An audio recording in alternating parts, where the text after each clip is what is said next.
What's going on, guys? My name is Triforce Addiction. Welcome back to another COD Mobile video. So today we have the patch notes for Season 5, which was released, I think, like how long ago? Okay, 56 minutes ago. So almost an hour ago. So the patch notes, I did take a slight look at it. I don't know the full details, but I did take a small look, just scrolling really quickly. It's not much in terms of weapon patches. It pretty much introduces what's coming for Season 5, as well as some some minor adjustments to certain weapons. So let's actually get into this. Okay, so there's new base weapons, new recipes, new operator skills, and new perks. Here is the picture. Okay, so here is pretty much the roadmap for this entire season. We are getting the CR56 AMAX as pretty much the main functional weapon for the battle pass. We are getting an epic blueprint by the end, which is called the Torpedo. We are getting 4 other blueprints: the DRH Rebreather, the PP-19 Bison Devilfish, Close Catch for the QXR, and the Counter Stealth Unit for the BK-57. So the one I'm the most fan of is probably the BK-57 Counter Stealth Unit. That one looks pretty cool. We're also getting a new Rose skin. We're also getting 2 new characters, which are Merrick and Rourke. So these characters originated from Call of Duty Ghosts. And it's nice because, we haven't actually had any characters or any guns that are actually from that game. So it's nice that they're finally giving that game some love. We also have new backpacks, new emotes, new charms, new operator skill, which is the K9 unit. This was something that was supposed to come out last season, but now it kind of gives me like a hint of what's going to be released for the legendary Ghost skin, because I did see that there was Riley, so I'm assuming that's going to be the Killstreak skin for that character. We also have some avatar, avatar pictures, a portrait frame, a dark freeze. I guess we have 2 frames. I guess one for buying the battle pass and one for just finishing it. We also have a calling card called Wetworks and just all that other stuff. So let's move on to the the more like detailed stuff. So let's see. All right. So here is the new basic weapon, CR56 AMAX. By the way, little fun fact. The CR56 AMAX is currently like really overpowered in Warzone right now, so it's it's like a coincidence that this is released like during this time. It is an assault rifle with any soldier can easily handle. The trajectory is easy to control. You can quickly aim at the enemy's head with a headshot. Supports a large number of butt attachments and can be replaced with various types of stock for short range or long range damage.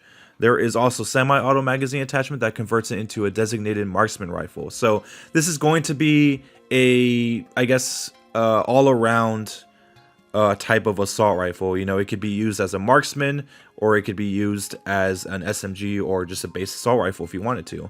We also have the new operator, the K9 unit, of course, so we already went over that. Here is the second weapon that's going to be released for the season, which is the 7.25 shotgun. I'm sure a lot of you guys are pretty concerned, because of what happened in Modern Warfare, where it had impossible range. So hopefully it's not going to be the same this time around. I'm sure that this gun is going to be released alongside the legendary Ghost skin, so that's something to keep in mind. Okay, so it's going to have it's a pump fired shotgun. Is it pump fired, or is it just like a 2? I don't know. It's weird.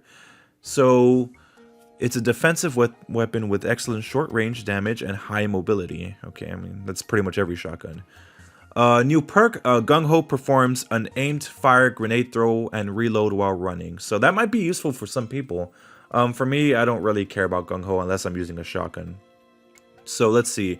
We have some pictures of new maps. Sudao Harbor. This was a map. I think this was like a DLC map for Call of Duty Modern Warfare. Okay, what else do we have?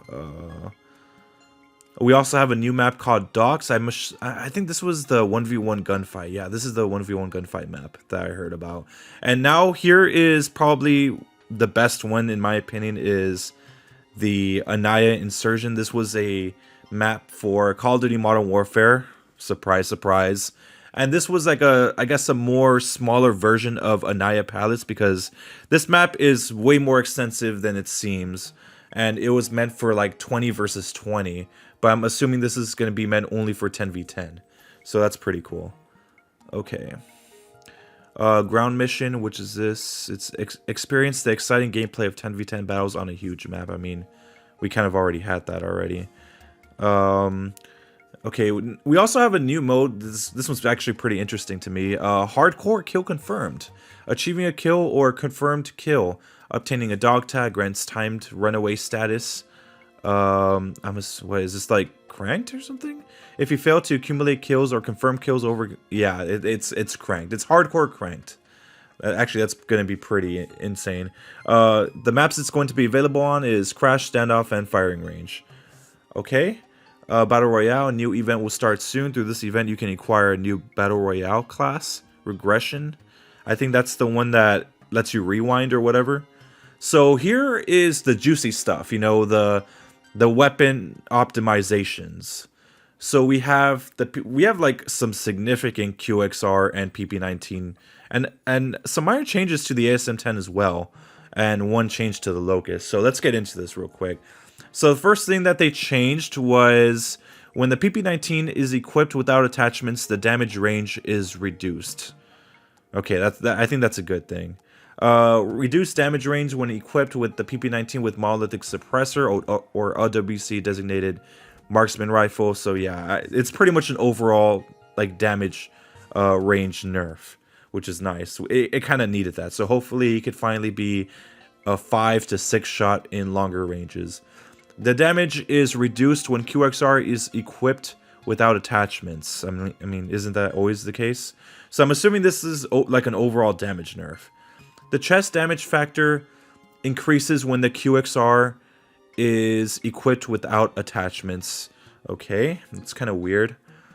When the QXR is mounted without attachments, bullet spread is slightly increased. Mounted? Like, what do you mean mounted? That's kind of weird. I'm assuming like when you're ADSing. When the QXR is equipped with reinforced bolts, the chest damage factor is reduced. So I think this basically means is that whenever you use the enhanced bolt for the QXR, the chest damage, I guess the damage multiplier is not going to be as great as it was before. So I guess if you want to have that chest damage factor increase, you're probably not going to have to use that. So that, I guess that's pretty cool. I mean, it's a nice, it's like a sacrifice that you're going to have to make for a higher fire rate. So I guess slightly increased vertical recoil when QXR is equipped with reinforced bolts. Okay, so here's another nerf to the enhanced bolt. So basically, if you put this attachment on, you're going to have a much higher vertical recoil increase. So yeah, that's something to keep in mind. Reduced damage range when equipped with QXR and monolithic suppressor or OWC designated marksman rifle. Wait, what is it? Oh, the barrel, I guess. So basically, an overall damage range nerf. Pretty cool. Okay, so they also made some changes to the ASM10, which I did see previously. It says when the ASM10 is equipped without attachments, the damage range is slightly increased. So it's a slight damage buff. The aim to fire time is reduced when the ASM10 is equipped with OWC Ranger or OWC Marksman. So what I'm assuming is that once you equip these attachments, they're actually going to be a little bit slower. It's going to make the gun a little bit slower. So another thing to keep note of. When equipped with the Locust with OWC Skeleton Butt, the aim shooting time is slightly increased. So I'm assuming this actually means it has an ADS speed buff. That's something I have to keep note of. Alright, so number 12. Reduced aim fire time when equipping an AGR 5.56 with MIP Extended Light Barrel or OWC Marksman Barrel or the RTC Steady. So I'm not really sure if this is like a ADS buff or an ADS nerf. So I'm gonna go with the nerf because the AGR is pretty good with range. So I would understand if it had a nerf to its ADS speed. So the Hawk X3 HP is slightly reduced. Hawk X3 accuracy decreases when shooting continuously. Fixed a bug where player vision could go through walls in certain locations in Tunisia. So I think Tunisia is like a search and destroy exclusive type of map. So I'm assuming people were able to see people through walls a little bit, like if their barrel would like clip through a wall, I guess. So yeah, that's pretty interesting. I haven't played in Tunisia in like over a month. So yeah. Anyways, this is pretty much the patch notes here. This is everything that's coming for Season 5. I hope you guys enjoyed this video. Hopefully this informed you pretty well. And until next time, this is Triforce Addiction. Have a wonderful day.